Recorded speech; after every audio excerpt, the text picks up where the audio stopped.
Ready. All right. The views expressed by the host of this podcast are not opinion-based or for entertainment purposes. They are actually facts and truth, no matter if other people like it or not. It is the Detroit sports truth, and nothing can ever stop it from being correct. Hey there, Detroit sports fanatics, and welcome to episode 189 on the Detroit Sports Truth on Spreaker on a special Tuesday night. I'm Taylor Phillips, and I'm with my top co-host on the podcast, Ed Smith. Thanks so much for being on here. How are you? And congratulations on your new phone. Hope you don't lose it. You got to keep it safe. Absolutely. Thank you very much. Thank you for reminding the reminder. I've gotten plenty of reminders from my mother, various co-workers. You know where to put your phone this time? Yes, I do. Very much so. I'm loaded and ready to go. All right, we have a special top story to share with you, and it starts with the Detroit Tigers. That one is long gone. They signed their left fielder, and he is Justin Upton from the San Diego Padres, and the deal is 6 years, $132.75 million, and it features an opt-out option after year number 2. How big is that signing to you, Ed Smith? I know some fans were saying that it makes the Tigers a World Series contender, or at least a better playoff team, to say the least. But there are others that still question the Tigers roster in 2016. But there's no doubt the Tigers will do a lot better than 2015. Yeah, this is a very, very, very well done signing. It takes care of, I think we've all agreed, was a position that they needed some help on, at least filling out some depth, because J.D. Martinez wasn't just going to do it by himself in the corner out at the only reliable corner outfielder on this roster this year. You need to have somebody go toe for toe with him, pair him up basically, pair up with him, I should say, in that outfield.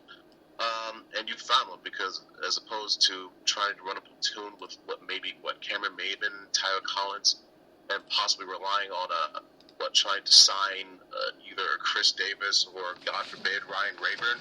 No, you took care of this while you still had the chance. It's a thing where not just Mike Ilitch needs to get credit for, but I think Al Avila needs to get credit for this also, because I'm sure Upton was probably one of the possible choices in Avila's mind in terms of players he would have liked to get, especially after you heard Illich's comments earlier, a couple months back about him not really going to play nice with the play by the rules, I should say, with the MLB's luxury tax rules for this year. So, some were expecting Illich to possibly spend some money, so it's not too much of a surprise. As to the amount, I would say, it's not too bad, because some idiots, whether it be the Rob Parkers or, yes, even the Juice Sharps, they will probably say, like, you want to spend $132 on this guy, but you don't want to spend $200 million on Scherzer or David Price. Okay, first and foremost, you just answer your own question. That's a difference between, $60, $70 million right there.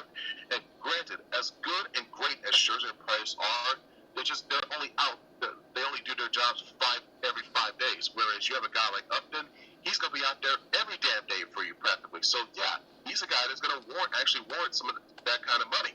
And again, I say that with all respects to Price and Scherzer. They're great players at their positions also, and they deserve their money. But I'm just saying, for a guy that's going to be out there every single day, and a guy who was still still young enough where he could still be very productive on the field, yeah, he's going to demand a lofty sum.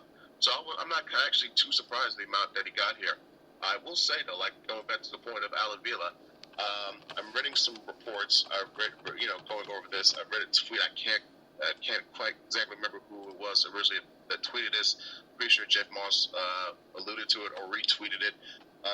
But it seemed like Ilitch wanted to get Chris Davis right before Davis signed his, $161 million deal with the Orioles, to re-up with the Orioles. And Al Avila convinced him, no, let's go after Justin Upton instead. And that's what we saw here. So you got Upton So you got your corner outfielder. You got him for $30 million less than you probably would have to get either Chris Davis and possibly, especially, Yoenis Cespedes also. And not to mention, Upton is also younger than Cespedes. So some people say, oh, why can't we bring back Cespedes? Well, think about this. Yeah, they probably cost around the same price, same penny. Yeah, Cespedes has terrific defensive skills to go along with his power, but Upton has more upside, no pun intended. It is his age. It is his youth. So that's one thing that's going for him. So fans should really like this signing because now not only do you, like I mentioned before, you fulfill a need for depth on the roster spot, but you just loaded up your lineup because you're talking Kinsler, Upton, Miggy, JD, V-Mart. Okay, those are the first 5 guys. And, imagine if a guy like Nick Castellanos takes the next step in his production and comes into his own. All right, we're talking 1 through 6. Already one of, if not the best 1 to 6 in terms of lineup production, potentially to be in the American League this year. I know also some people think, oh, boy, it's right-handed heavy. Yes, it is true that aside from Victor Martinez, the usual everyday lineup for the Tigers this year will be all right-handed hitters. But it seemed like you probably had some trouble hitting right-handed pitchers anyway last year. So maybe it was mechanics or whatever the case would be. But I think especially with this addition of Upton, you'll be much better. The production will be fine. It will be very fine indeed. And like you said, in terms of lineup, I do think Upton should bat second because with Cabrera looming at third, and now of course the new threat has emerged in the form of JD Martinez.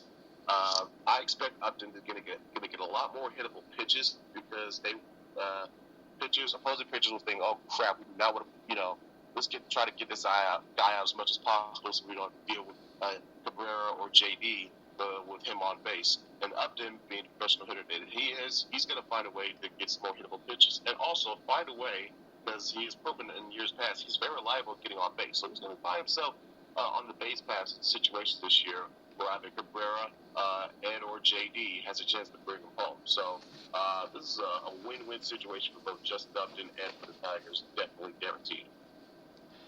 Yeah, and the Upton signing, which fills the lineup, also keeps the lineup very right-hand heavy, as Jim Costa from ESPN 961, the afternoon show from 3 to 6 p.m., It Is What It Is, now a proud Central Michigan alum, a former co-host of Chip Chat on Morock Radio 91.5. You can follow Jim Costa at JimCosta_ on Twitter. He's got the same lineup, the exact same lineup as you have, Ed, as most other people have too. Kinsler, Upton, Cabrera, JD Martinez, Victor, Castellanos, McCann, Iglesias, and either Gose or Maben. Scary, but really right-hand heavy. RH heavy for short. John Morosi here posted an article that only mentioned war, but Pat Caputo, of all people, wrote a very constructive article from the Oakland Press. 5 reasons why signing Justin Upton should put the Detroit Tigers back in the postseason. He didn't quite say it was a world. It would make the Tigers a World Series contender, but necessarily. But I would say either it does or it may be close to that. But I wouldn't necessarily say World Series contender, but right. Although this is a move that clearly says, along with Alavila, because he, like I said, he needs to exert credit in this deal also. Mike Ilitch is still committed in his goal, you would say, his Moby Dick, so he is Ishmael, and trying to do whatever he can, bring this city a World Series title before he leaves this earth. And some people will say, oh, what about the money you're going to be paying in 2018, 2019 to Cabrera, the Verlander, and now Upton. Okay, listen, we don't even know if Mike Ilitch is going to be alive in 2019. So I think you should give him credit trying to do what he can right now. We'll cross that bridge when we get there. I think if we have at least one World Series title in our midst, in our possession by the time those financial mountains pile up, I think it'll soon that hypothetical blow, so to speak. But also, this was a. I think you could also think in a weird way the Kansas City Royals. But seeing what they've done the last 2 years, they got in as a wild card last year, won the division this year, running away back-to-back years, made it to the World Series. Got to a Game 7 the year before last. Took the Giants to the wire in that Game 7. This year, very handedly, won the World Series. Maybe that lit a fire on the Tigers. Say, hey, you know what? We got to, we've been coasting along, so to speak, on the whole. We own the Central. Meanwhile, a team that we've had some, good time handling. They just upended us and did something that we still haven't accomplished in 30 plus years. So we got to get the ball rolling. And so here you have it with this Justin Upton signing, like the Ryan Zimmerman signing, among others, trying to fix your bullpen finally. This is all part of the plan, all part of the process. I won't necessarily call the Tigers a World Series contender because I think you still got to go through a lot of teams in this AL. This AL is going to be loaded this year, in my opinion. But the Tigers, they put themselves in a much better position. You can literally say, you can say without any hesitation or doubt, they are a much better team on paper, and also a team that will walk out on the field at opening day with the teams that they came off of that field after the last play of the season last year. So they're definitely back into a competitive playoff team, but we'll just have to wait and see whether or not there will be enough to be a potential World Series contender down the road. Those teams include the Twins, the Royals, the Blue Jays, the Texas Rangers, who made it into the postseason, the Baltimore Orioles, those kinds of teams. Don't forget the Angels with Mike Trout, and never count out the Yankees. Yep, never count out the Yankees. Right, that's right. Now I want to touch on the 5 reasons by Pat Caputo. Number 1, Upton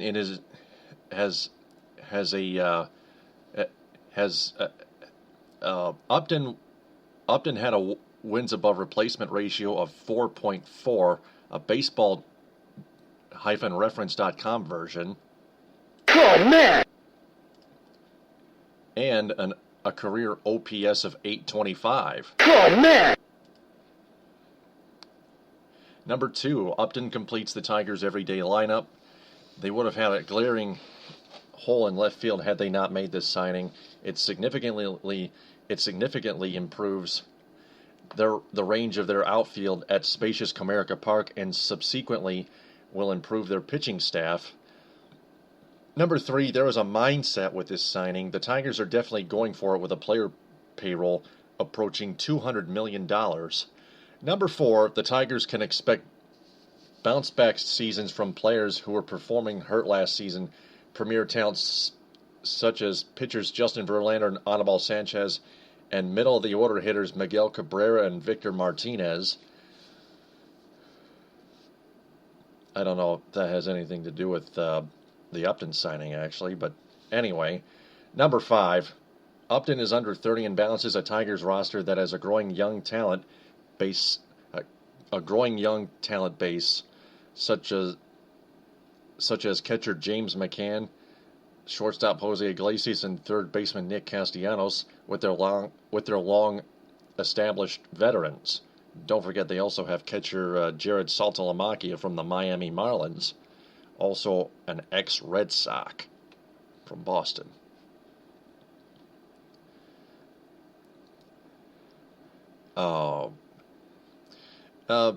Does reason number 4 have anything to you? Does reason number 4 have by Pekka Puto have anything to do with Justin Upton? I think in terms of including him with some of the nucleus that you're building with the young talent, the McCanns, the Iglesias, I think you would consider JD Martinez in that group, correct? Right? I mean, so yeah.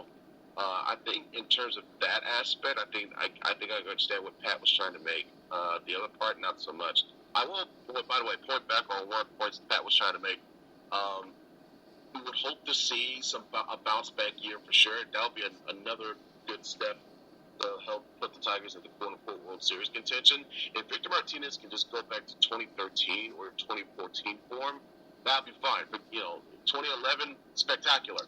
Verlander, what I saw from him second half of last season proves to me he still has something left in the tank. So if he shows a semblance of what he once was, I'm not talking full-blown 2011, 2012, just if you give me 2013 Verlander, very, very above adequate. Not quite superstar MVP like you were, but still pretty damn good. Hey, I like our chances. Daniel Norris, Michael Fulmer, in that rotation. Hopefully, Anibal Sanchez gets off the shine with his health and another inconsistencies with the performance. This is a team that, on paper, probably could contend for a World Series, but you need all the right pieces coming together at the same exact time.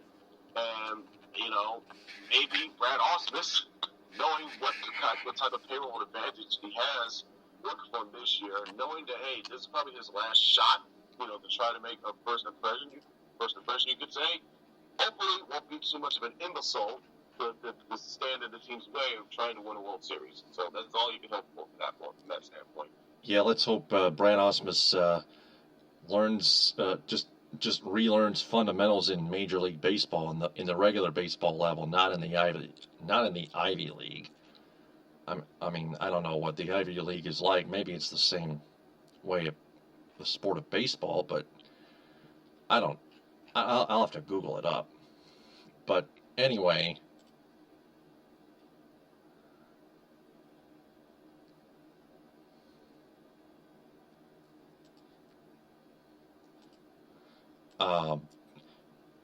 the Jed Schilling just commented I think the Tigers go after another bullpen arm. It is only right. Also, Tony Paul said they still want one. The Tigers have three big relievers, three big late inning relievers. But do you think it's possible for the Tigers to get a middle inning reliever, right-hander? They focused on the tail end of their bullpen. Maybe they just want to try to find, like you said, a middle inning relief guy. So if they can get one of that type of person that's shown good consistency, good trajectory in his few past seasons in terms of holding steady in the middle innings when it comes to relief, if there's a guy out there and he's not costing too much of a penny, go after it, go for it. Hey, you got to build this team up to be as good as possible and improve their weaknesses and convert them to strengths as much as you possibly can. Jed also commented just now that Ausmus, he thinks, has been forced by the upper management to use advanced stats. Your thoughts? I welcome it with open arms. Open, wide, gigantic arms. Mm-hmm. Yep. Yeah, and Ausmus is an advanced statistician as well as still a first 2-year manager heading into year 3, the final year in his contract with the Detroit Tigers organization. Yeah, so this season it's going to be do or die for Ausmus in so many ways. Yeah, and if the Tigers make the postseason, maybe Ausmus could, maybe they'll let Ausmus stay, but if they don't, it's bottoms up. Well, not just if they make the postseason. It depends on how Ausmus makes decisions in the postseason. I think that should help influence that decision. Remember, the Red Sox, they got to the Game 7 of the ALCS in 2003, were back 5 outs away from the World Series, because to a supposed bad job done where it needed to be done the most by their manager. They fired him as soon as the season was over. So, it's not just getting to the playoffs will be enough to keep your job nowadays. And we've known about this now for many years. You got to do a little bit more to show that you are competent enough to warrant another go around the very next year, no matter what the result is.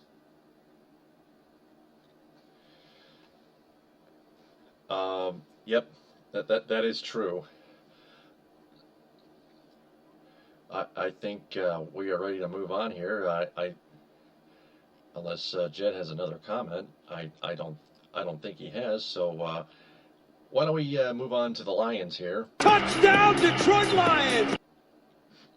The Lions, just a quick note, keep Bob Cooter as their offensive coordinator and Terry Austin as their defensive coordinator. I heard from Tim Twentyman of DetroitLions.com that they are that Bob Cooter and Austin are expected back. I believe they will be back. I think they are back too. Bob Cooter admittedly has done a better job. 24.3 points per game, still a little better than Joe Lombardi, but he's got to. But if he wants to improve, if he wants to really rev up the offense, he's got to get the improving, keep the improving going on. Yeah, and one key factor, the continued mature development of Matthew Stafford's on-field play. I thought Stafford had, I think he had an up-down 2014, and I think for the most part had, I would consider it a above-average balanced out 2015. No, it wasn't his best season in terms of offensive production. I know he didn't make the playoffs, but like I said, I've said it before, Stafford was not to blame for the whole entire team messing up. You can make a case for that in previous years, but I think in terms of everything that was built around him, well, not necessarily built around him, you can say built around him, like i.e. the offensive line, and also just complete ineptitude, both not just coaching but from front office as well, and managerial status and ownership. You couldn't really fault Stafford for this, and I thought he did as well jobs he could do. So if you could see that Matthew Stafford continue more, be more consistent in 2016, like the Stafford that we saw in the second half of the year, if we see more of that all season long for 2016, look out. That's all I can say about that. Jed Schilling commented that keeping Cooter and Austin is a good idea. Caldwell, however, is not a good head coach. Hope Quinn and Caldwell are on the same page when it comes to drafting. And do you think the Lions will go after Alshon Jeffrey? I don't know. Maybe they might be forced to do so if, like, God forbid, Calvin Johnson does retire, because you're going to need a new big 6'4", 6'5", deep target wideout. So that would probably be the only conceivable reason why I see them going after Alshon Jeffrey. Because, like I said, you have enough offensive weapons. You got, Golden Tate basically becomes your de facto number one receiver anyway if Johnson does leave. So there's that. Stafford, I think, has found some more weapons on his own, like i.e. Lance Moore, obviously Amir Abdullah and or Theo Riddick coming out the backfield, whether it be running plays, but as well as especially Stafford getting them involved with screen passes and halfback swingbacks. And they have good enough speed where if they get the ball in open space, look out. So you have quite enough good offensive weapons to share the ball around, where you don't necessarily need to go after an Alshon Jeffrey. But your main concern, really, the only concern you have on offense is to make sure your offensive line is improved this year as opposed to last year. Other than that, your concern in terms of improving this team on the field should go into that defense. That's true. And speaking of NFL football, the NFL playoffs had the Divisional Playoff Round come to a conclusion, where the Carolina Panthers jumped out to a 31-0 lead and overcame a 24-point comeback by the Seattle Seahawks. Carolina wins 31-24, and then the Denver Broncos at home hold off the Pittsburgh Steelers 23-16. So the Broncos will move on to play the Patriots in the AFC Championship game at 3 o'clock, and then at 6:30 or 6:40 at some point, the Carolina Panthers will play the Arizona Cardinals in Carolina. So you got one versus two matchups in both conference championship games. Is that correct? I believe that's correct. In terms of seeding. Yep. So, interesting to see.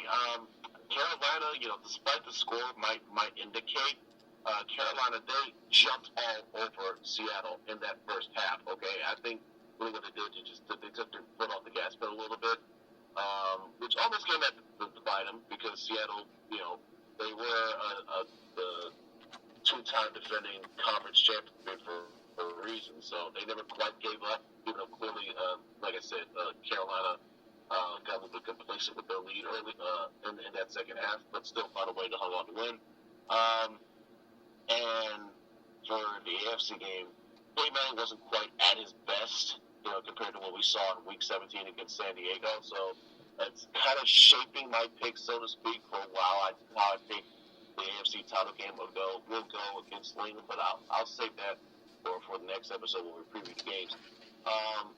But it gives you what, in terms of ratings, in terms of what you see on TV, it gives you Brady versus Manning again. Perhaps for the last time. You never know.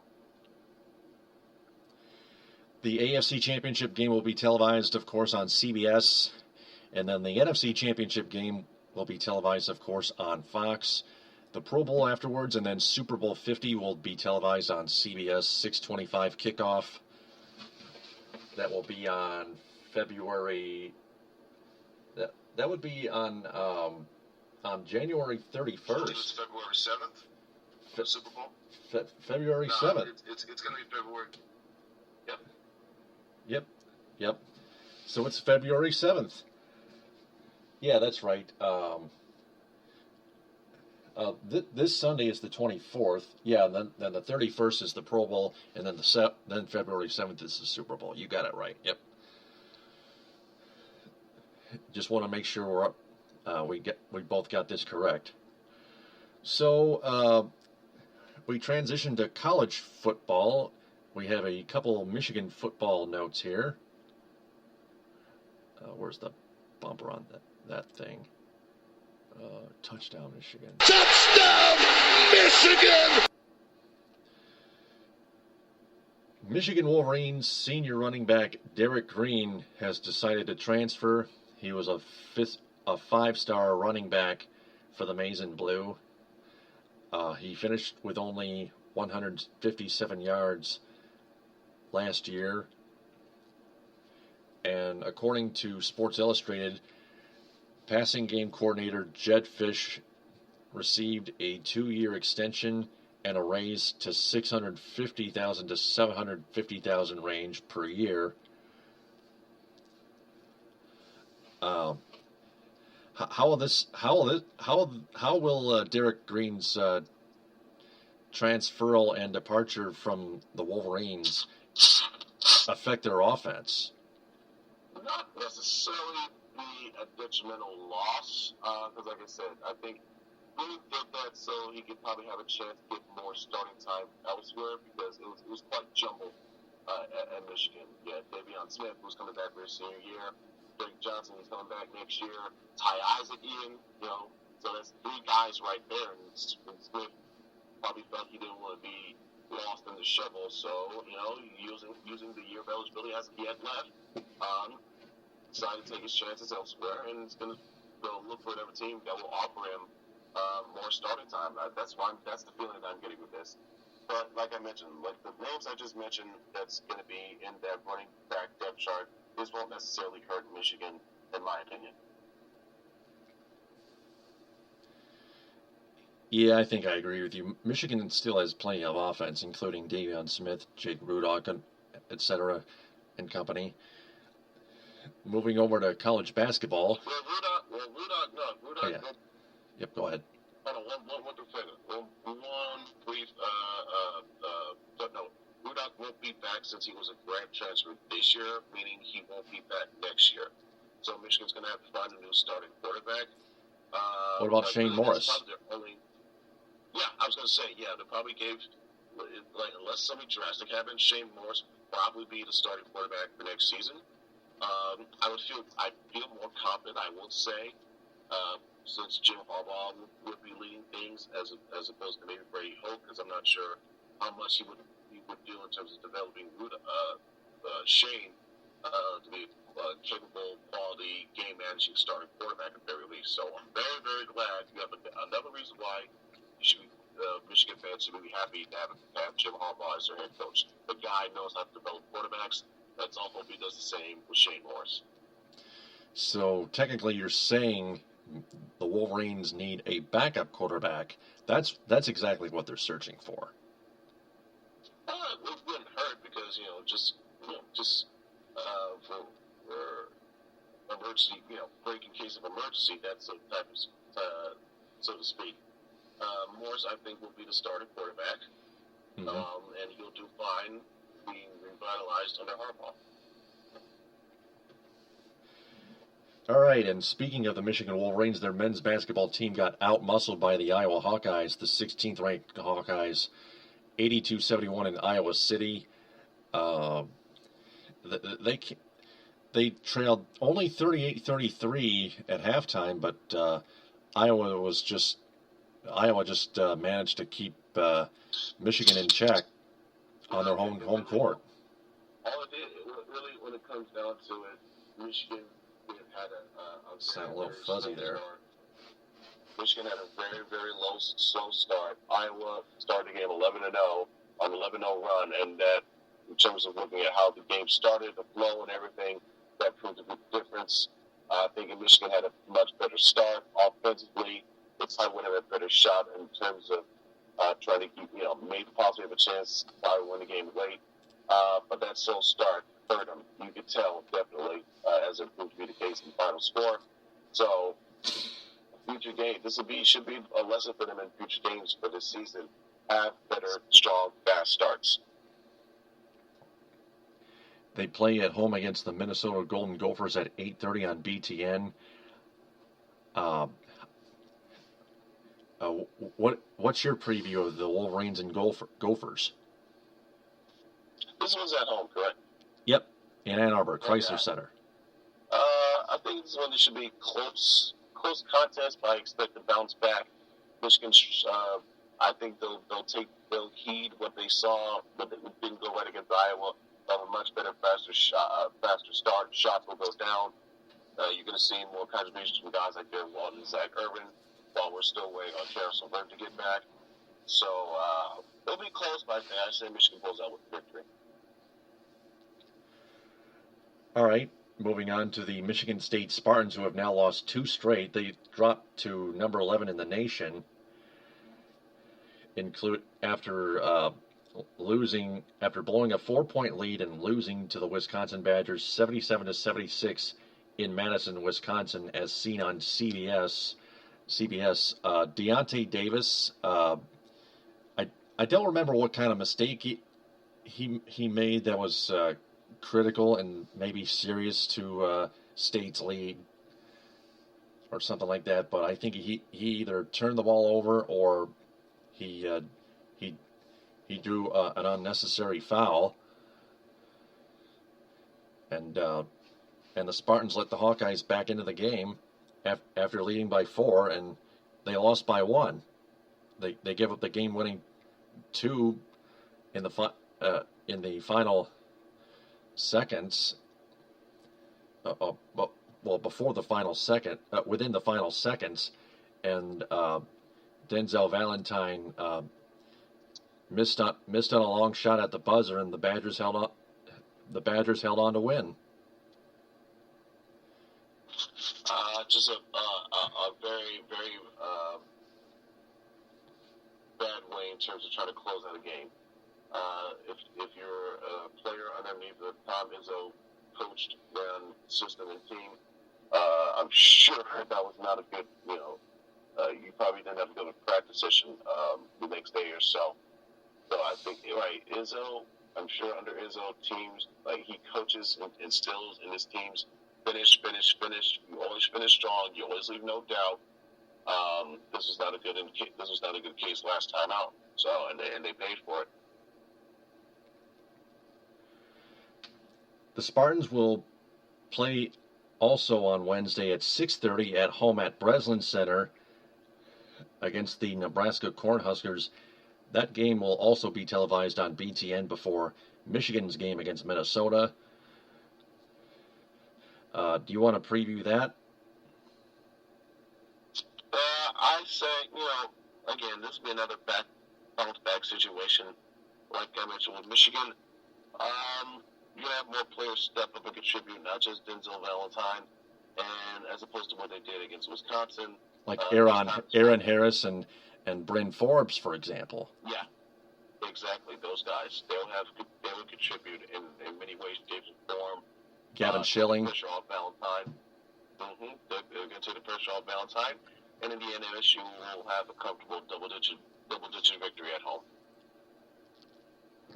All right. Well, with college basketball moved out of the way, we transition to NBA basketball. Left sideline, three, and he answers.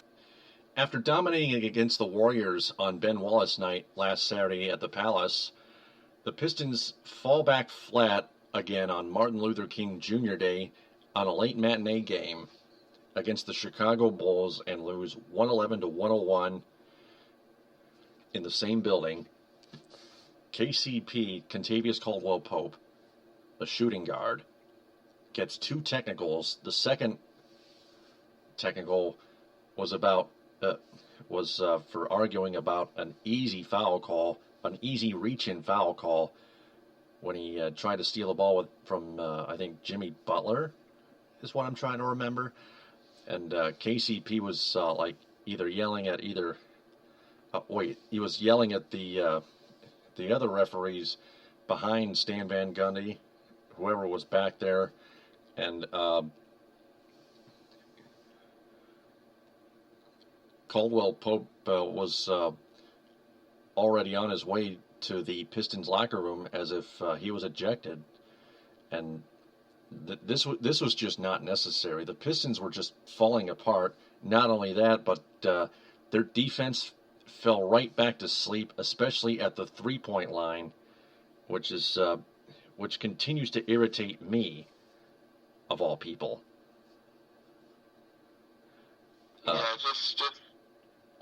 Even without Pau Gasol. And without Joakim Noah, that's right. Apologies. Yeah, without, you would figure the Pistons would have a better shot without Joakim Noah, but like you mentioned, bad perimeter defense and just them constantly shooting themselves in the Pau Gasol was still on the. Yeah, Pau Gasol was still active. Yeah, that's right. That was Joakim Noah out with a dislocated shoulder. Right. So because we really what came down to is the Pistons just shooting themselves in the foot, as evidenced by the 2 technical fouls that KCP had, kind of getting himself ejected after very, very easy to call personal fouls on the floor. I don't know why he had issue arguing with those. Those were clear as day fouls. Not to mention players like Andre Drummond even trying to get somebody in the realm of trying to block an attempted 3 from that court, and winds up fouling the guy. Andre, come on, man. God, you're killing me, guys. You're killing me, Smalls. Not a good day at the office for the team in terms of, especially after Stan Van Gundy. Trying to keep composure in check. Quickly dealing with this experience as well, and realize that sometimes games like this, you need to have a cooler head or to prevail in big games. Pistons travel to Houston and play the Rockets Wednesday at 8 at Toyota Center. They're going to have to deal with James Harden and the other guys. The Rockets still have a dangerous offense, especially with James Harden on the roster. They're going to have to really firm up their defense about the same way they did against the dangerous Golden State Warriors offense when they dominated in a 113-95 victory on Ben Wallace night. Well, maybe that's the blueprint they need to look up and look for inspiration. But in certain aspects, the Rockets and Warriors are kind of bit similar. They do have a perennial guard in James Harden, who is an MVP caliber, who's capable of producing an MVP-like season year in and year out. Much like Steph Curry, who also likes to shoot three, just like Steph Curry, although Curry is much more accurate, much more deadly. But in ways, they have similar tendencies, you could say. So that's if you mentioned how they there's the ground Golden State keeping under 100 and win that game easily. Maybe you could do the same. Try to implement some of that same blueprint against Houston, and specifically against James Harden. Once he gets off, it's almost impossible to try to come back and battle back and go toe to toe with him and win. So that's going to be their key. If you're going to let Harden go off, don't let everybody else beat you. Same thing like you did with Golden State. Yeah, Thompson and Curry went off, but that's still people that did damage. Keep the damage limited. Don't let other role players get theirs in and chip in and contribute. You'll have a better chance of winning. That game will be televised on Fox Sports Detroit, while the Red Wings play against the St. Louis Blues on NBCSN. Let's get to that.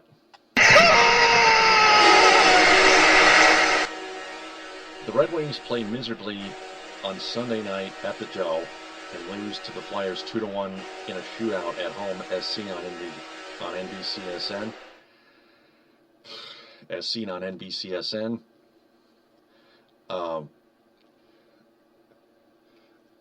Tomas Tatar got the only goal.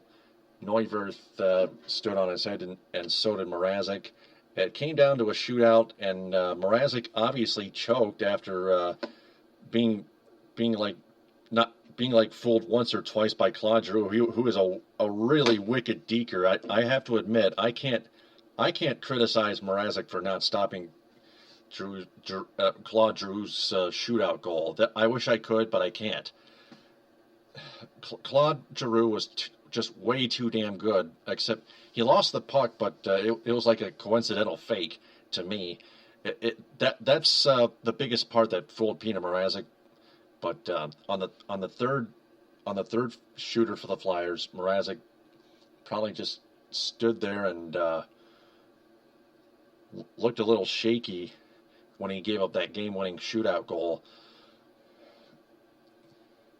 And that's just. You can see and tell that Mrazek is still getting used to terms of the shootouts and all that. Yeah, and he's won most of the shootouts too. Yeah, so the last season and a half. Yeah, some nights you're just gonna, like I say, he has been in so many of these on a constant basis as opposed to what Jimmy Harden was doing in the past couple of years. So Mrazek, as he gets more experience in this, he'll know the ins and outs, the do's and don'ts, how to defend it properly in these types of situations. Talk about the mistakes they had. Jeff Blashill's still not putting Brendan Smith on the power play enough times. He needs to do that more. But Brendan Smith, when we not necessarily expected, but we urged the Red Wings to with 10 to 20 seconds left to make one last offensive rush to try to win the game in regulation, and then Brendan Smith, of all people, turns the puck over, gives up a breakaway. Mrazek makes the save, and then in the final seconds, the Flyers get called for goaltender interference when they put the puck in the net before the buzzer sounds. The referees were right there to wave it off. Mrazek got belted in the head, but he managed to survive and be okay after that. He was looked at the trainers, but he was still good to go.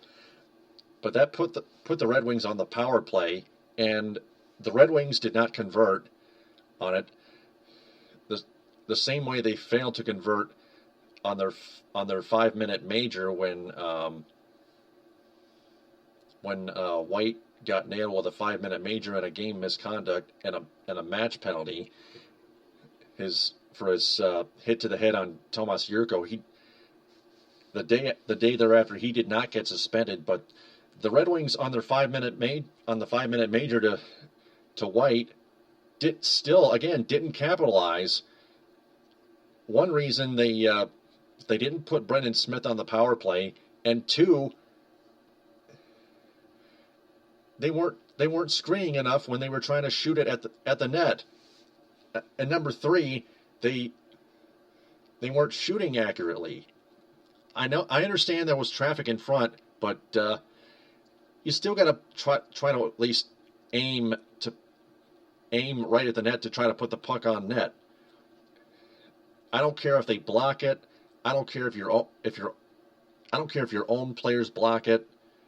Just try to be more accurate when you're trying to put the puck on net. It's never a bad play to put the puck on net, as Mike Doc Emmerich would say from NBCSN, the number one play-by-play announcer for the NBC Sports Network. Yeah, a very, very troubling thing another troubling key concerning the Red Wings offense in general. Prashant Iyer tweeted us a couple of days ago, and I'm still stunned even looking at it, but here it is. The Red Wings have scored 1 goal in 11 of Peter Mrazek's 27 starts. That's 40.7% of his starts, and 2 goals or fewer in 16 of 27. That's over 50% at 59.3. And yet somehow, I'm sure out of the score and the aftermath of the Flyers game, in those starts, Mrazek's record was 16-8-4. That speaks to how very well Mrazek has played this year and how terrible his offense has been in terms of backing him up and supporting him. That has got to change as we move closer to the All-Star break and the start of the second half. If you want to have a shot of not just keeping within striking distance of the Panthers for the division lead, but also making sure you're not on the bubble for all those wild card teams. So playoff start, your offense has to perform better, period. Peter Mrazek is doing his job. It's up to you on offense to score some damn goals. Fourthly, they keep turning the puck over with way too many passes. That's yeah, they have to stop. They gotta be more fundamental on all areas on offense, whether it's passing or shooting or trying to make a play, trying to dump the puck in or whatever. Dump the puck in more when you're trying to attack. Don't just bust in through the blue line through the defense. Try to dump the puck in as many times as you can to try to create better scoring opportunities. Use the boards to your advantage more often. You got those springy boards at home at the Children's Arena. You know, sometimes if you look at off the right angle, you have somebody there at the opposite end, and you can catch it on some would say like a rebound-like opportunity, and just put it in the back of the net. Yep. The one thing that they have been doing consistently is holding the puck in the offensive zone. I think I don't think I've seen too many defensemen fail too many times to hold the puck in. I think they've been. I think they haven't been too. I don't think they've been too busy, but otherwise they've been doing a good enough job to do so. In doing so, but that's about it. Injury-wise, Cronwall is out 2 to 4 weeks with a scoped knee, and Drew Miller will be out 4 to 6 months. I think. Let me see here. Yep, 4 to 6 months. Yeah, very bad news here on both ends, especially Miller and definitely for Cronwall, because he was I believe, one of your starting defensemen, right? So now you're going to be without him for a few weeks. Granted, your defense wasn't always that great to begin with, but when he's been there consistently, that's one of your starting defensemen for the majority of the season. So now you're going to be out with him for an extended period of time. You would hope it doesn't get start a domino effect that leads some sort of free fall, where you drop to the standings, so to speak. But with an injury like this at a crucial position on the ice, it could lead to games where, you're just giving up way more goals than you should be. Yeah, and not to mention, Cronwall has been getting called for penalties for hits. I guess for heavy hits. I don't even know if they were too hard or too ugly, but I think Cronwall's not hitting people cleanly enough. But in terms of Drew Miller, some people would say that he's been doing good lately on the penalty kill. I hear on TV from Ken Daniels, the play-by-play guy on TV on Fox Sports Detroit.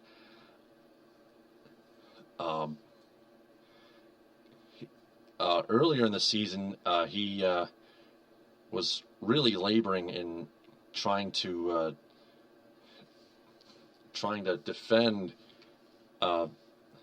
help defend the Red Wings' goal, along with Luke Glendening and Mike Green, for example. The best defenseman the Red Wings have right now is pretty much Danny DeKeyser. Pretty much. Well, that's the last topic we have left to cover. So why don't we wrap it up with 5 questions? Let's do it.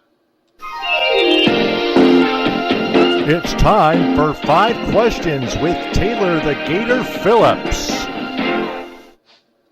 Question number 1. While the Justin Upton signing makes the Tigers a possible World Series contender, what does the signing mean for the possibilities of keeping right fielder J.D. Martinez pending what's left in their payroll before the salary cap?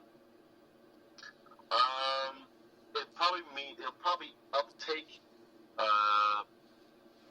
J.D. would probably look at and say, hey, since you're giving all that money to Justin Upton, I wouldn't mind a slight increase on my potential future contract as well. Since they're already paying a bit of a luxury tax this year, the way that the salary cap raises on in baseball, I wouldn't be surprised if the Tigers pay a little bit of a hefty penny to keep J.D. Martinez. So that's what I'm expecting. J.D. will get, he won't get the type of contract that Upton get, but he'll get a quite healthy figure. I would have to agree. Next question. Question number 2, how does the Michigan State Spartans men's basketball team recover and get back to the top 10 rankings in general? Better defense, better late game situations in terms of protecting the ball, not having breakdowns, and all-around production of multiple players, not named Denzel Valentine. That's about as simple and basic as you can get with that. Yeah, especially Deontay Davis, who, as I mentioned, made a critical mistake, turned the ball over. I just don't think he's ready to play in a very high leverage late game situation yet. You gotta put better player. If you're the head coach, Tom Izzo, you gotta put better players on the court, such as Gavin Schilling, Bryn Forbes, like Aaron Harris and Denzel Valentine, and other better players than freshmen. Put in more experienced players on your team in the dying seconds of the game in a high leverage situation. I think most of it's on Deontay Davis, but the rest of it's on Tom Izzo. As much as I love Tom Izzo, I put a little bit of blame on him. Well, he's the head coach. He's got to shoulder some of the responsibility and accountability here. That's true. Next question. Question number 3: Who will be the players to watch in the NFC and AFC championship games this upcoming Sunday? Let's see. Players to watch NFC title game. I would say David Johnson from Arizona. Honorable mention Larry Fitzgerald for the game that he had against the Packers. For Carolina, of course, Cam Newton. But I would also say either honorable mention either Greg Olsen or Luke Kuechly. AFC, of course, Tom Brady. And basically Brady and Gronk for New England. And for Denver, Demaryius Thomas. And what? I would say DeMarcus Ware. Either DeMarcus Ware or Von Miller. But definitely Demaryius Thomas to look out for Denver. All right. Next question. Question number 4: Will the Red Wings finally pick up a home win over the St. Louis Blues Wednesday? I know it's going to be a tough one. It feels like the way this game is played, sometimes you win or lose a game on how a puck will roll or bounce off a skate, off a board, off a deflection. I can see it happening in this times, especially if Mrazek in goal. He'll keep this within reach, and hopefully the team will finally give him some damn support. But if they should, I would probably say, another one-goal regulation win. Maybe they'll score an empty netter late. So I can see that type of game happening for Detroit. That is on Wednesday Night Rivalry on NBCSN. Mike Emmerich and Eddie Olczyk will be on the call, perhaps. Pierre McGuire in between the benches. I would say we can't just rely on puck bounces for puck luck. We got to. Oh, definitely. We gotta take more things to our hands, for sure. Having a weird bounce going in our favor once in a while, that wouldn't hurt. But I do agree. We gotta decide the game for ourselves, for sure. Don't rely on outside BS. That's true. They just got to play more fundamentally and more aggressively. That's just how it goes in the NHL. And finally, next question. How do the Cronwall and Miller injuries positively affect the Wings? It's a pretty tough one. Oh boy, positively. Oof. Think of the mistakes that they have made this season overall. I guess you could say maybe it gives a chance to someone else to step in, fill in, and possibly help improve the defensive unit as a whole. That's probably the best I can sum up from that as well.